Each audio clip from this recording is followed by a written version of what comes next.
Hello guys, हम आपको इस वीडियो में बताएंगे कि क्लास 10 का चैप्टर 9 जिसका चैप्टर का नाम है त्रिकोणमिति के कुछ अनुप्रयोग।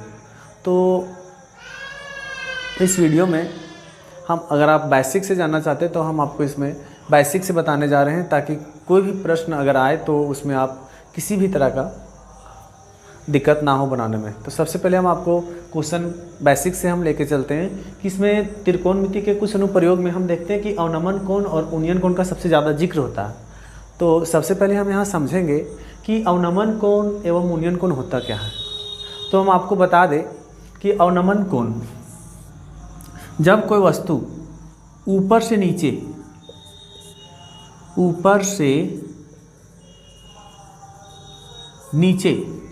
से नीचे की अगर कोई वस्तु को देखते हैं तो उससे जो हमारा एंगल बनता है उसी को हम अवनमन कोण बोलते हैं। अगर मान लीजिए कि हम यहाँ एक व्यक्ति खड़ा है ए और यहाँ सी को देख रहा है। ए सी अगर सी को जब देख रहा है तो यहाँ का जो एंगल बन रहा है, अगर मान लीजिए 30 डिग्री का बन रहा है, तो ये जो हमारा आएगा वो 30 डिग्री होगा और हम इसको अवनमन कोण बोलेंगे।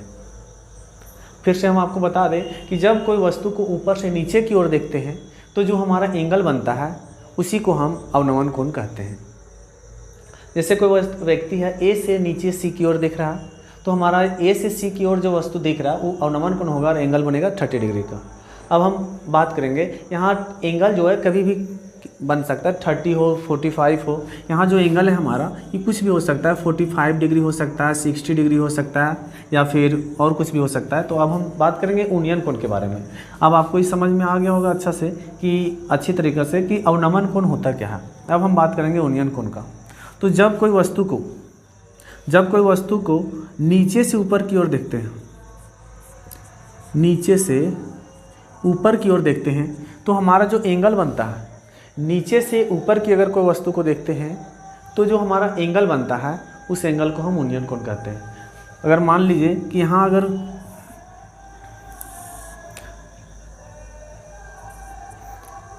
कोई व्यक्ति कोई व्यक्ति है और ए को देखता है, हम आपको अभी बताएं कि अवनमन कोण क्या होता है और उन्नयन कोण। अगर नहीं समझे होंगे तो हम आपको फिर से एक्सप्लेन कर देते हैं कि अवनमन कोण जब भी पूछे तो हमेशा ध्यान में रखना है कि कोई भी वस्तु को ऊपर से हम नीचे की ही ओर देखते हैं। अगर कोई वस्तु को ऊपर से नीचे की ओर देखते हैं तो उसे हम अवनमन कोण कहते हैं। अगर कोई वस्तु को हम उन्नयन कोण में नीचे से ऊपर की ओर देखते हैं तो हमारा जो एंगल बनता है वो उन्नयन कोण का बनता है।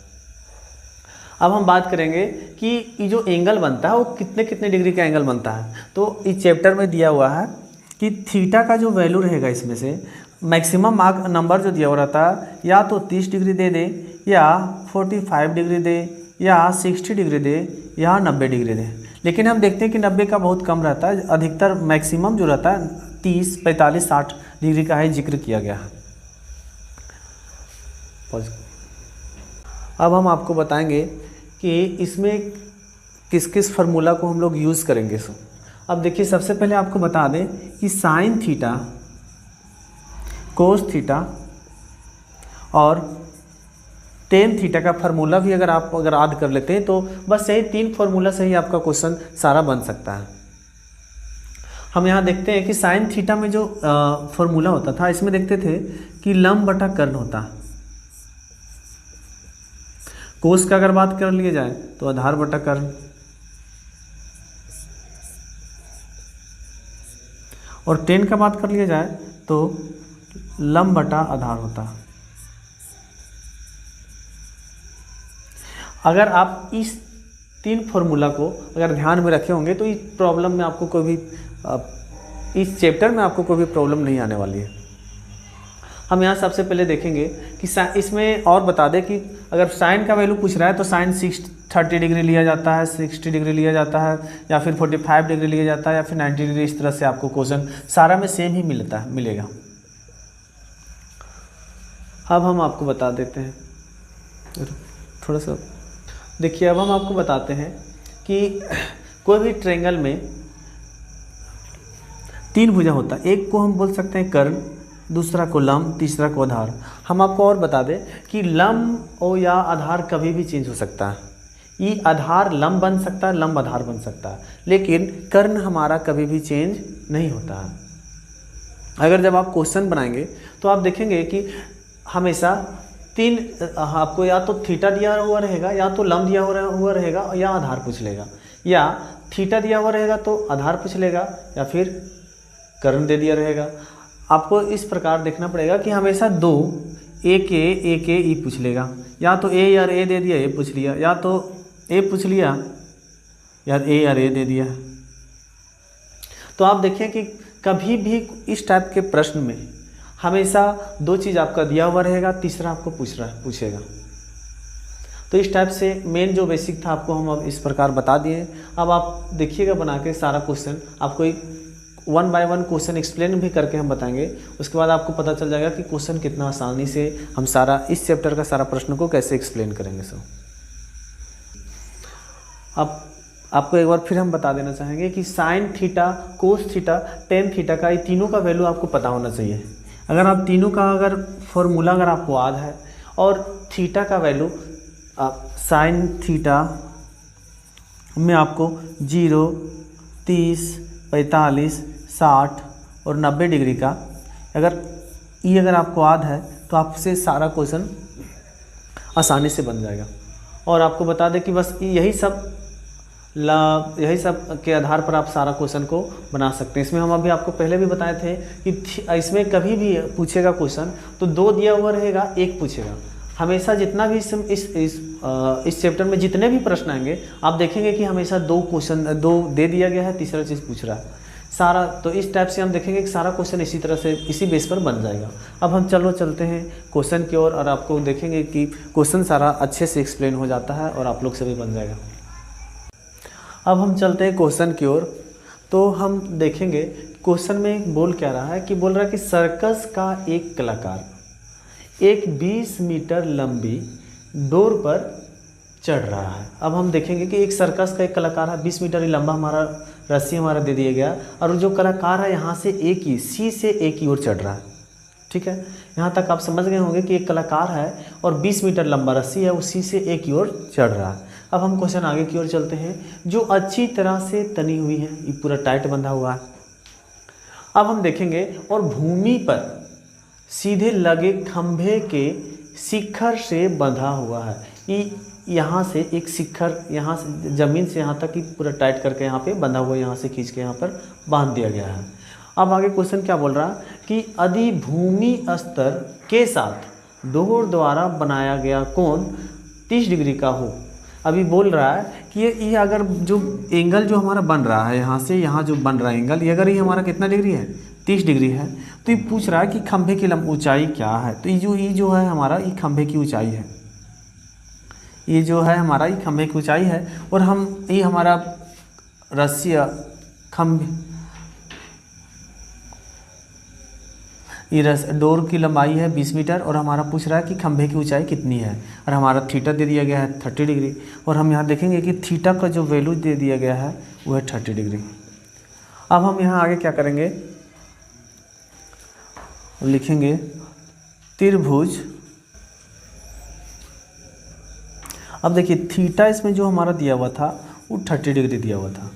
तो हम देखेंगे कि हमारा दिया हुआ क्या है, पूछ क्या रहा है। हम आपको उसी समय बता दिए थे कि या इसमें 2 हमेशा दिया हुआ रहेगा, 1 हमेशा पूछेगा। तो इसमें हमारा दिया हुआ रस्सी की लंबाई 20 मीटर तो हमारा दे दिया गया है, और थीटा हमारा 30 डिग्री दे दिया गया। अब हमारा पूछ रहा है खंभे की ऊंचाई ज्ञात करना है।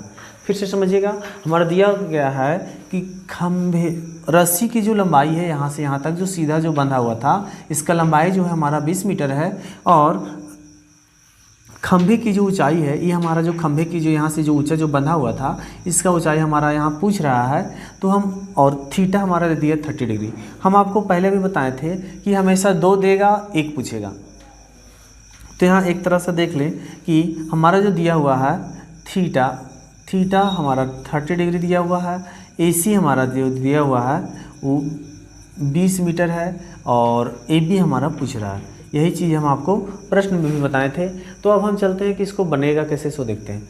सबसे पहले हम करेंगे कि त्रिभुज हम आपको बता दें कि अगर आप जब भी क्वेश्चन बना रहे हैं तो जिस भुजा का चर्चा हो हम उधर से ही चलते हैं। जैसे मान लीजिए कि भुजा हमारा ये पूछ रहा है, ए बी पूछ रहा है और ए सी हमारा दिया हुआ, तो हम यहाँ से बी ए सी की ओर हम लेके चलेंगे।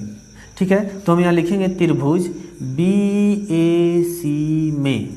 अब हम देखेंगे कि ये जो है हमारा कर्ण है, ये हमारा क्या है, लंब है, और ये हमारा क्या है, आधार है। तो अब हम देखेंगे कि कर्ण और लंब किस फॉर्मूला में आता है। तो अभी कुछ देर पहले भी हम आप लोग को बताए थे कि साइन थीटा का जो फॉर्मूला होता है लंब बटा कर्ण होता है, और यहाँ हमारा दिया हुआ है कर्ण और लंब हमारा पूछ रहा है। तो इस प्रश्न में हम देखेंगे कि साइन लंब और कर्ण साइन में आता है, इसलिए हम इसमें जब भी लेंगे तो साइन 30 डिग्री का वैल्यू लेंगे। फिर से समझेंगे कि इस टाइप का प्रश्न में देखेंगे कि ये हमारा पूछ रहा है जो लंब है, और जो हमारा दिया हुआ वो कर्ण है। तो लंब और कर्ण किस त्रिकोणमिति में आता है। तो हम यहाँ देखें कि लंब और कर्ण जो है वो साइन में आता है। तो हम यहाँ सबसे पहले करेंगे साइन 30 डिग्री इक्वल टू, अब हमारा साइन का फॉर्मूला क्या होता है, लंब बटा कर्ण। तो लंब है हमारा ए बी और कर्ण है हमारा ए सी। तो हम यहाँ वही लिखेंगे ए बी बटा बी सी ए सी। यहाँ आपको बता दें कि ई जो है हमारा ये लंब है और ये हमारा कर्ण है। अब हम यहाँ से आगे चलेंगे और देखेंगे कि साइन थीटा का जो वैल्यू होता है हमारा 1/2 होता है, और ए बी जो है हमारा ये पूछ रहा है इक्वल टू था, हम इक्वल टू किए, ए बी हमारा पूछ रहा है तो ए बी की जगह ए बी छोड़ दिए, और ए सी जो है हमारा 20 सेंटीमीटर दिया हुआ है तो यहाँ पे 20 लिख दिए। अब हम क्या करते हैं, इसको क्रॉस मल्टीपल से हम करके हल करेंगे। ए बी को जब 2 से मल्टीप्लाई करेंगे तो 2 ए बी आएगा, और 20 को जब 1 से मल्टीप्लाई करेंगे तो 20 आएगा। तो जो ये हमारा ए बी का जो वैल्यू आया 20/2, और ये 10 बार में कटेगा, तो ये जो हमारा ए बी आया वो 10 मीटर आया। तो यहाँ पूछ क्या रहा था कि खंभे की ऊंचाई ज्ञात करें। तो हम यहाँ लिख देंगे, अब लिखेंगे कि खंभे की ऊंचाई